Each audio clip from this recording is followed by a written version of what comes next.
नमस्कार, आप देख रहे हैं न्यूज 18 राजस्थान और आपके साथ मैं हूं प्रियंका राय। रुक करेंगे फटाफट खबरों का।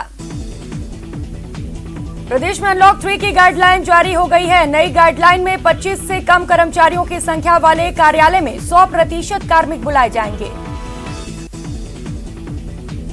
नई गाइडलाइन में शादी समारोह पर 30 जून तक पाबंदी बरकरार रहेगी। धार्मिक स्थल सुबह 5 से शाम 4 बजे तक खुले रहेंगे। 1 जुलाई से मैरिज गार्डन, मैरिज हॉल्स और होटल परिसर में शादी समारोह में अधिकतम 40 व्यक्ति शामिल हो सकते हैं। शहर में सिटी बसों का संचालन सुबह 5 से शाम 8 बजे तक होगा। कोरोना के डेल्टा प्लस वेरिएंट के बढ़ते खतरे के बीच प्रधानमंत्री नरेंद्र मोदी ने वैक्सीनेशन की स्थिति और कोरोना के हालात पर हाई लेवल मीटिंग की। बैठक में अधिकारियों ने प्रधानमंत्री को एज ग्रुप के हिसाब से वैक्सीनेशन कवरेज के बारे में जानकारी दी। बैठक में पीएम ने अफसरों को दिसंबर तक पूरे देश का टीकाकरण करने का लक्ष्य दिया। साथ ही कहा कि इस रफ्तार को आगे भी बढ़ाने की जरूरत है, टेस्ट में कमी न हो। पीएम ने अयोध्या में बन रहे राम मंदिर के निर्माण और अयोध्या के विकास कार्यों की समीक्षा की और कहा कि अयोध्या ऐसी हो जहां भारत की संस्कृति की झलक दिखे। कोरोना के डेल्टा प्लस वेरिएंट के मरीज मिलने के बाद केंद्र ने 11 राज्यों को चिट्ठी लिखी। स्वास्थ्य मंत्रालय ने ट्रेसिंग और टेस्टिंग के लिए सख्ती बरतने की हिदायत दी। वडोदरा में डेल्टा प्लस वेरिएंट की एंट्री के बाद सरकार अलर्ट मोड पर आ गई है। मंत्रिपरिषद के सुझाव के बाद गृह विभाग ने नए सिरे से गाइडलाइन पर काम करना शुरू कर दिया। मध्य प्रदेश में अब संडे लॉकडाउन भी खत्म कर दिया गया है। लोग रविवार को भी सामान्य तरीके से आवाजाही कर सकेंगे और बाजार भी खुले रहेंगे। जयपुर में चिकित्सा मंत्री रघु शर्मा के नए वेरिएंट पर चिंता जाहिर की है। उन्होंने कहा कि इसे गंभीरता से लेते हुए सरकार पूरी तरह से तैयार है। उन्होंने ये भी कहा कि जिस तरह से पहली और दूसरी लहर में सरकार ने अच्छा काम किया, उसी तरह से आगे भी करेगी। यूपी में जिला पंचायत अध्यक्ष के चुनावी मिले हार के बाद समाजवादी पार्टी ने अपने 11 जिलाध्यक्षों को पदमुक्त कर दिया है। गोरखपुर, मुरादाबाद, झांसी, आगरा और ललितपुर समेत 11 जिलों के जिलाध्यक्षों को पार्टी ने हटा दिया। जम्मू कश्मीर के श्रीनगर में लाल चौक से करीब 1 किलोमीटर की दूरी पर आतंकियों ने सीआरपीएफ के जवानों के एक बंकर पर ग्रेनेड से हमला किया। हालांकि इस आतंकी हमले में सुरक्षा बलों को कोई नुकसान नहीं हुआ। आतंकियों की फंडिंग के मामले में पाकिस्तान बुरी तरह घिर चुका है। एफएटीएफ ने राहत देने से इंकार कर दिया है। फिलहाल ग्रे लिस्ट में ही पाकिस्तान बना रहेगा। यूपी में धर्मांतरण मामले की जांच का एटीएस ने दायरा बढ़ा दिया है। उमर गौतम के 200 से अधिक करीबियों के दस्तावेज और धर्मांतरण कराने की डिटेल मिली, जिसके बाद 24 राज्यों की पुलिस ने छापेमारी की। दरभंगा पार्सल ब्लास्ट मामले में एनआईए ने जांच तेज कर दी है। जांच में कुछ महीने पहले इसी तरह का पार्सल सिकंदराबाद से भेजने की बात सामने आई है। सीसीटीवी के जरिए पार्सल भेजने की तलाश एनआईए की टीम कर रही है। कृषि कानून के खिलाफ आंदोलन के 7 महीने होने पर देश भर में किसानों ने प्रदर्शन किया। गाजियाबाद बॉर्डर पर किसान नेता राकेश टिकैत की अगुवाई में किसानों ने केंद्र के खिलाफ हल्ला बोला। जयपुर के सिविल लाइंस फाटक पर पुलिस और प्रदर्शनकारियों के बीच जमकर टकराव देखा गया। कानून समेत कई मुद्दों को लेकर विभिन्न श्रमिक संगठनों ने प्रदर्शन किया। यही नहीं, प्रदर्शन के बाद इन्होंने राज्यपाल को ज्ञापन भी सौंपा। केंद्रीय जल शक्ति मंत्री गजेंद्र सिंह शेखावत ने जल योजना को लेकर गहलोत सरकार पर गंभीर आरोप लगाए हैं। उन्होंने कहा कि घर घर नल जल योजना को लेकर गहलोत सरकार गंभीर नहीं है और प्रदेश में इस योजना को लागू करने में विफल रही है। 2 दिवसीय बीकानेर दौरे पर पहुंचे पीसीसी चीफ गोविंद सिंह डोटासरा पर उन्हीं के पार्टी की महिला नेता ने जुबानी हमला किया। मेयर दावेदार रही अंजनी खत्रा ने उन्हें वहां से जाने के लिए कह दिया।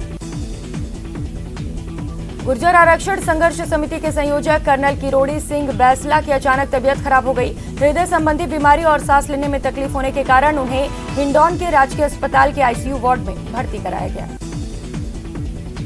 प्रदेश में कोरोना काल में आईएएस अफसरों की हवाई यात्राओं पर ब्रेक लगा दिया गया है। संक्रमण काल में प्रदेश के आईएएस से लेकर आरएएस अफसर देश विदेश की यात्रा करने से कतरा रहे हैं।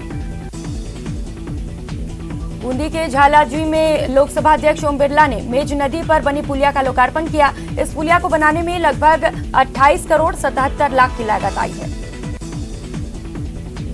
भारतीय रेलवे द्वारा मुंबई पुणे मुंबई रेल रूट पर भी पहली बार विस्टाडोम कोच चलाया गया। ये कोच पूरी तरह से एसी का है। इसके दरवाजे बटन ऑपरेटेड हैं। इसकी कुर्सियां 180 डिग्री पर घूमती हैं। जयपुर में ग्रेटर नगर निगम की ओर से घर पर हमले की खबर झूठी निकली है। पुलिस कमिश्नर ने सीसीटीवी के आधार पर मामले का खुलासा किया। दौसा के खारीवाड़ा गांव में वन विभाग की टीम पर हमला कर वन कर्मियों को बंधक बनाने का मामला सामने आया है। इतना ही नहीं, ग्रामीणों ने दोनों कर्मचारियों के साथ मारपीट की। जयपुर में एसीबी ने रिश्वतखोर लेबर कमिश्नर समेत 3 आरोपियों के घर से तलाशी में करीब 16 लाख रुपए बरामद किए। कोटा एसीबी ने सांगोद थाने में घुसखोर कांस्टेबल को 11,000 की रिश्वत लेते रंगे हाथों गिरफ्तार किया। करौली में भी एसीबी ने चलाया छापेमारी अभियान। कलेक्ट्रेट स्थित जिला श्रम कल्याण अधिकारी कार्यालय को सील कर दिया। सुजानगढ़ डीटीओ का हाईवे पर अवैध वसूली का एक वीडियो वायरल हो रहा है। डीटीओ ने अवैध वसूली के आरोपों से इंकार किया है। अलवर के कोतवाली थाने के इलाके के एक होटल में सेक्स रैकेट का पर्दाफाश हुआ है। पुलिस ने मौके से 2 लड़की और होटल मैनेजर को गिरफ्तार किया।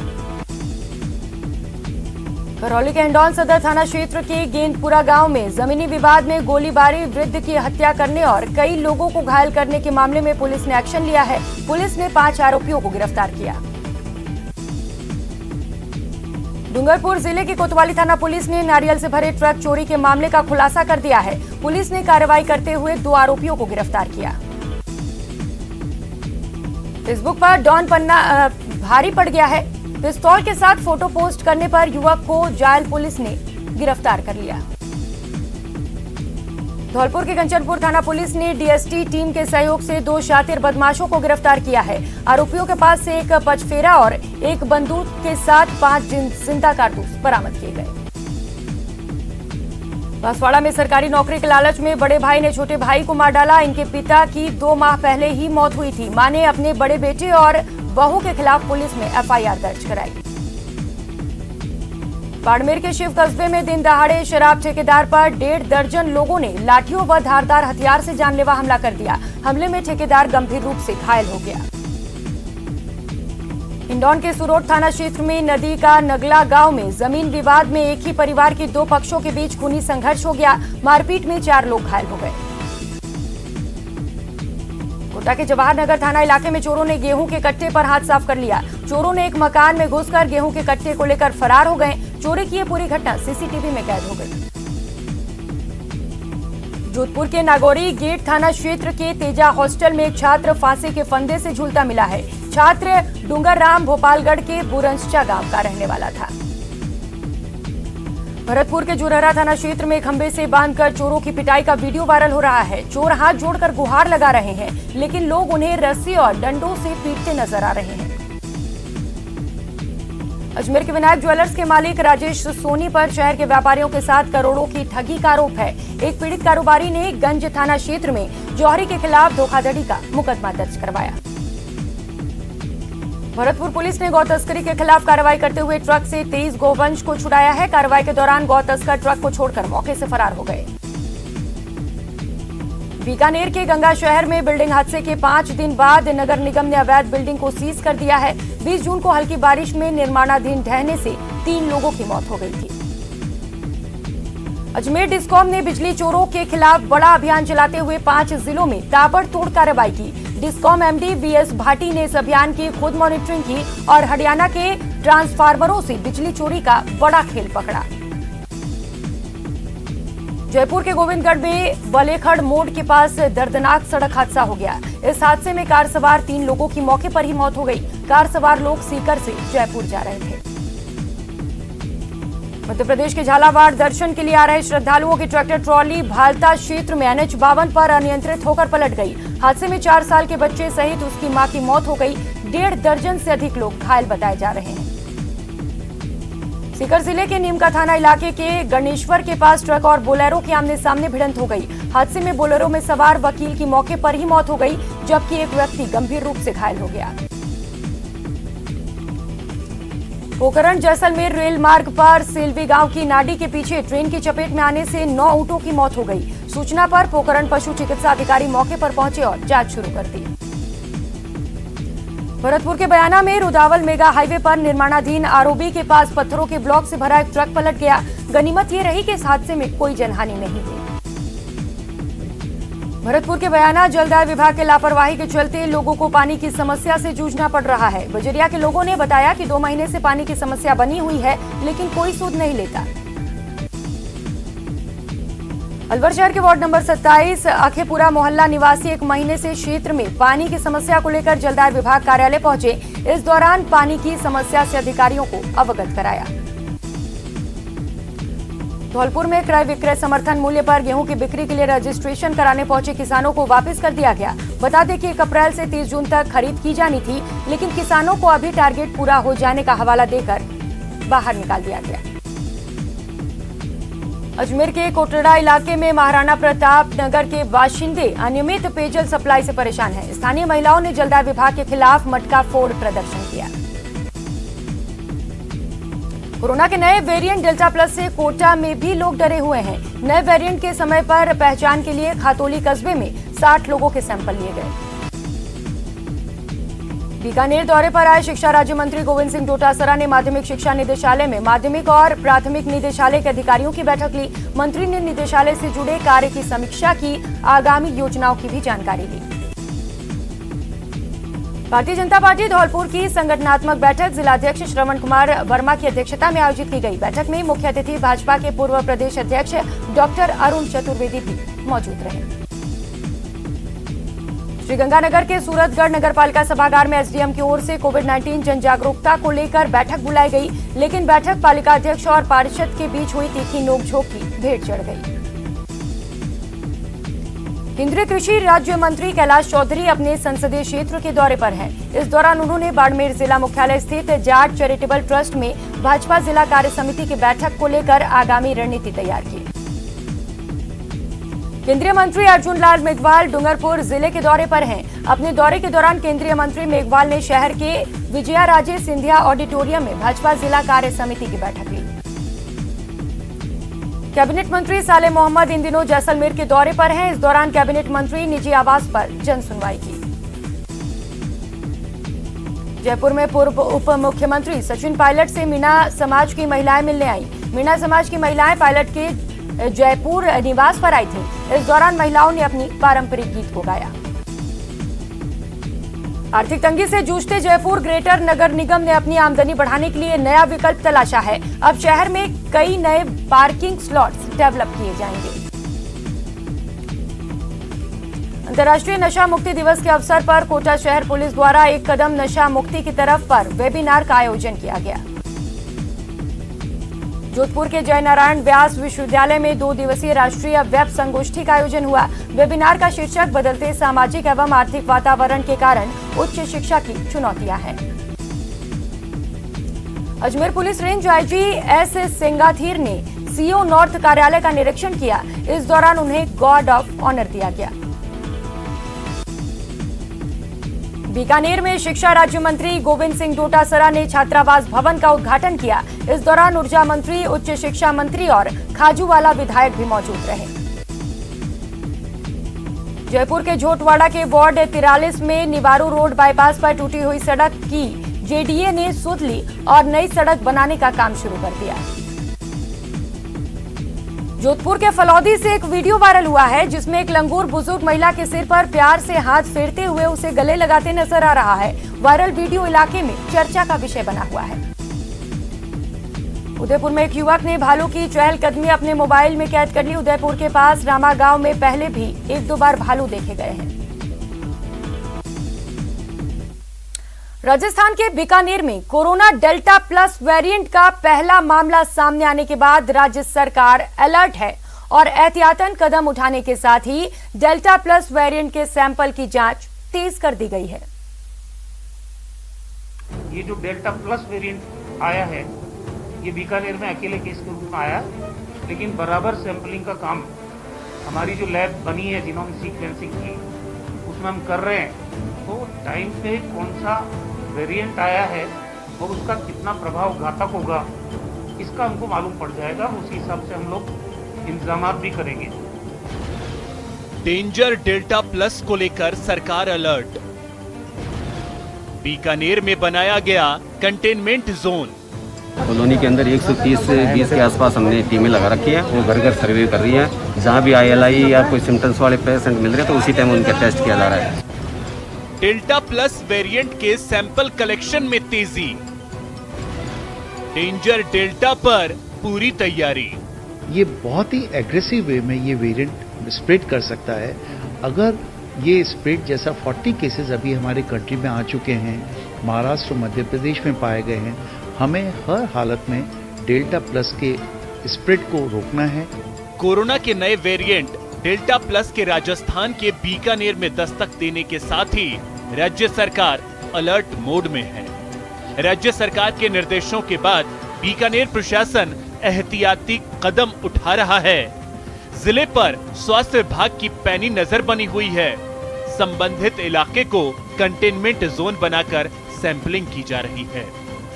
ये जो डेल्टा प्लस वेरिएंट आया है, ये बीकानेर में अकेले केस के रूप में आया, लेकिन बराबर सैंपलिंग का काम हमारी जो लैब बनी है जीनोम सीक्वेंसिंग की, उसमें हम कर रहे हैं। तो टाइम पे कौन सा वेरिएंट आया है और उसका कितना प्रभाव घातक होगा, इसका हमको मालूम पड़ जाएगा। उसी हिसाब से हम लोग इंतजाम भी करेंगे। डेल्टा प्लस वेरिएंट को लेकर सरकार ने SMS मेडिकल कॉलेज में जीनोम सीक्वेंसिंग की सुविधा शुरू कर दी है, जिससे डेल्टा प्लस के फैलाव का जल्दी से पता लगा लिया जाएगा और तुरंत आवश्यक कदम उठाया जाएगा। डेल्टा प्लस पहले से काफी डेंजर है। इसमें संक्रमित मरीज की हालत तेजी से बिगड़ती है और ऑक्सीजन की ज्यादा जरूरत होती है। SMS मेडिकल कॉलेज के चिकित्सक ने बताया कि इस वेरिएंट में मास्क की महत्ता और बढ़ गई है। ऐसा कहा गया है कि मास्क की अब महत्ता और भी बढ़ गई है।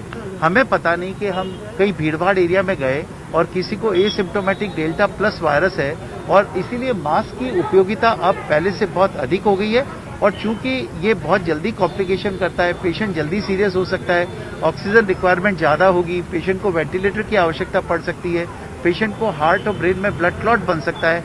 अतः अगर किसी का डेल्टा प्लस वेरिएंट आता है तो उसको बहुत एग्रेसिवली ट्रीट करने की जरूरत है। डेंजर डेल्टा प्लस को लेकर राज्य सरकार ने अपनी तैयारियों को अंतिम रूप देना शुरू कर दिया है, लेकिन विशेषज्ञों का मानना है कि अब कोरोना गाइडलाइन की पालना सुनिश्चित करना और ज्यादा जरूरी हो चुका है, क्योंकि डेल्टा वेरिएंट बहुत तेजी से स्प्रेड होता है।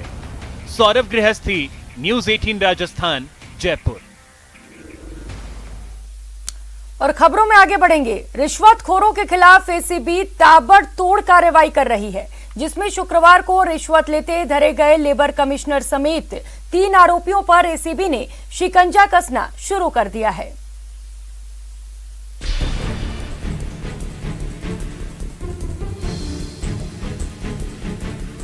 एक्शन में ACB, गिरफ्त में लेबर कमिश्नर। श्रम विभाग में भ्रष्टाचार का खेल, दलाल के जरिए लेबर अफसरों से वसूली, लालची लेबर कमिश्नर पर शिकंजा।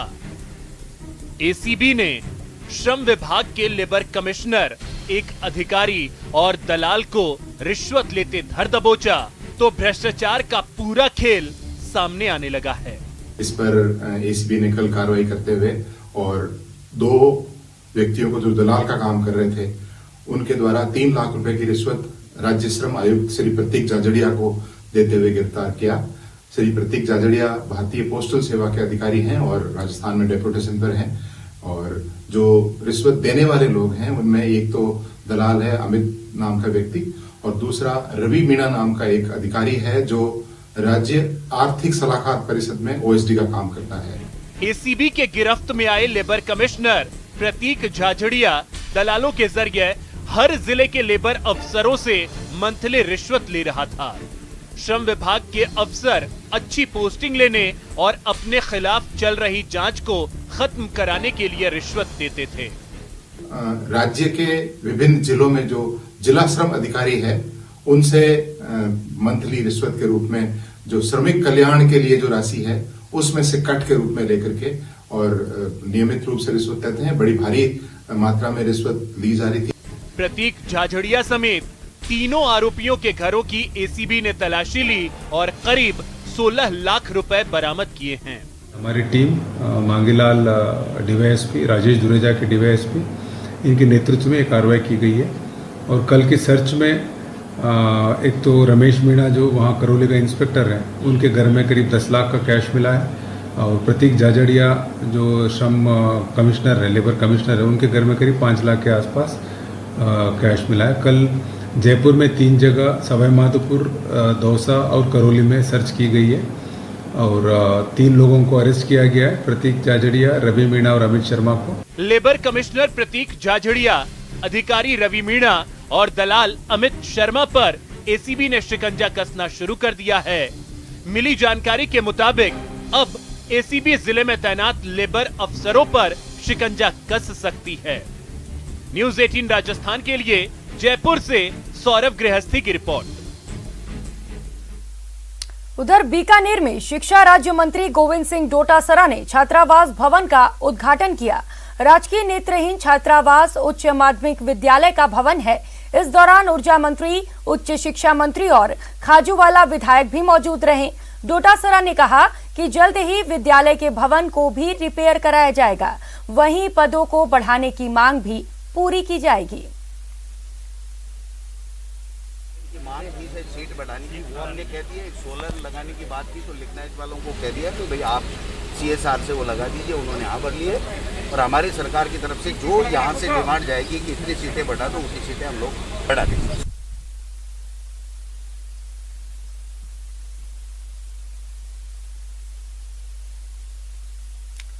भारत आस्था और श्रद्धा का देश है। यहाँ कभी कभी ऐसे किस्से सुनने और देखने को मिलते हैं जो सचमुच हैरान कर देते हैं। ऐसी ही एक जगह है जैसलमेर का चूंधी गणेश मंदिर, जहां लोग अपने आशियाने की फरमाइश लेकर पहुंचते हैं।